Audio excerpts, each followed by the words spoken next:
Merhaba from BA. This is a Rorschach Turkey update from the 30th of April 2024. A quick summary of what's going down in Turkey. On Saturday the 27th, the Good Party, a nationalistic opposition party, held its fifth extraordinary congress following the resignation of the now former leader, Meral Akşener. In a third-round vote, the party elected Musavat Dervişoğlu, the former parliamentary group deputy chair, as the new leader with 611 votes against Koray Aydın's 548. Despite securing 43 parliamentary seats in the 2023 general elections, the party's local election performance dropped to below 4%.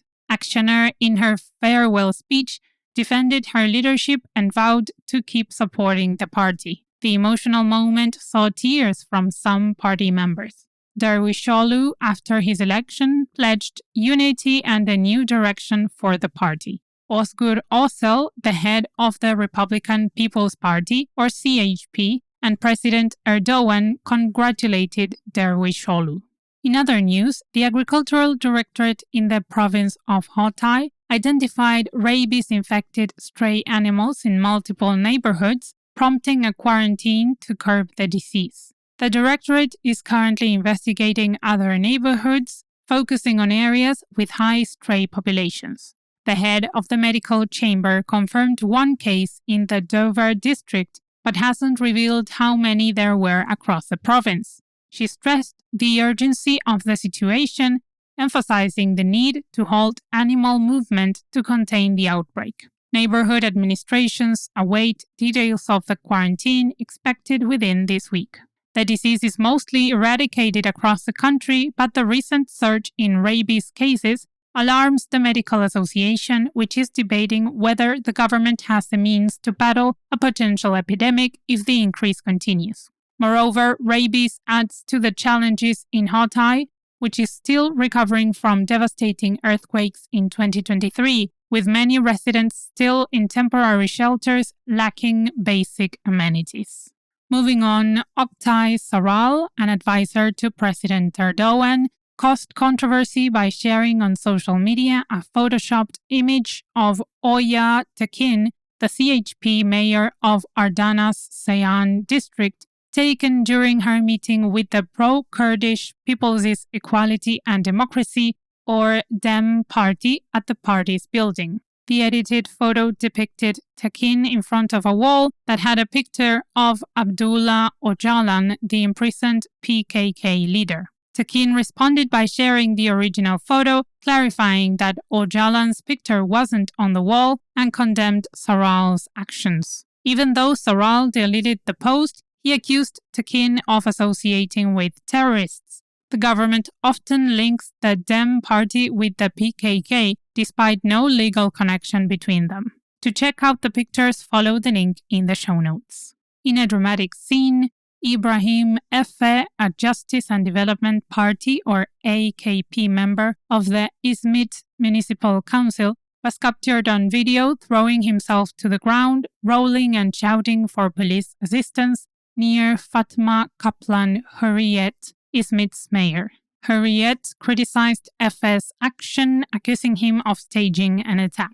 The incident occurred during tensions between the CHP-controlled Izmit municipality and the AKP-led Kocaeli Metropolitan Municipality. It stemmed from disagreements over road construction to the Kocaeli City Hospital. Allegedly, AKP members obstructed the construction and used violence against Izmit municipality workers. The confrontation reflects broader tensions following the Izmit municipality's cancellation of agreements with AKP-affiliated organizations, including the Turkish Youth Foundation and the Ensar Foundation. The municipality, formerly run by the AKP, was funding these organizations with taxpayers' money. Speaking of Kocaeli, the CHP mayor of the Derins district said that when the AKP led the municipality, it appointed Onur Polat, a former advisor to an AKP member of parliament, as a director.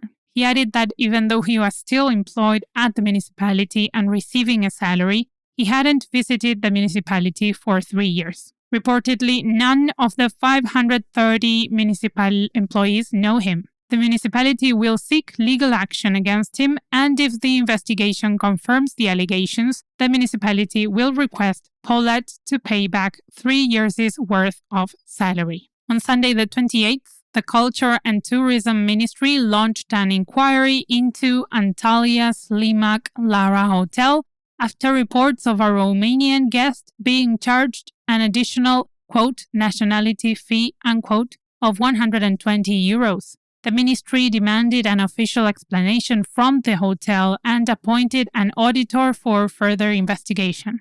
Following public outrage on social media, the hotel apologized and issued a statement saying that their terminology was misleading. It said that the guests, Romanian nationals, misrepresented their nationality as Turkish during booking. However, upon revealing their passports at check-in, the hotel had to update their reservation, prompting the additional charge. On Monday the 22nd, Elif Asli Yildiz Tunaolu, the CEO of the chocolate brand Patty Swiss, resigned after her controversial response to a customer complaint went viral. The customer complained on LinkedIn about a moldy product, prompting Yildiz to blame the issue on the customer's home humidity and threatened the poster, saying she was up against her and the Migros, one of the largest supermarket chains in the country. Her remarks caused backlash, leading to the removal of Patty Swiss products from major supermarkets, including Migros.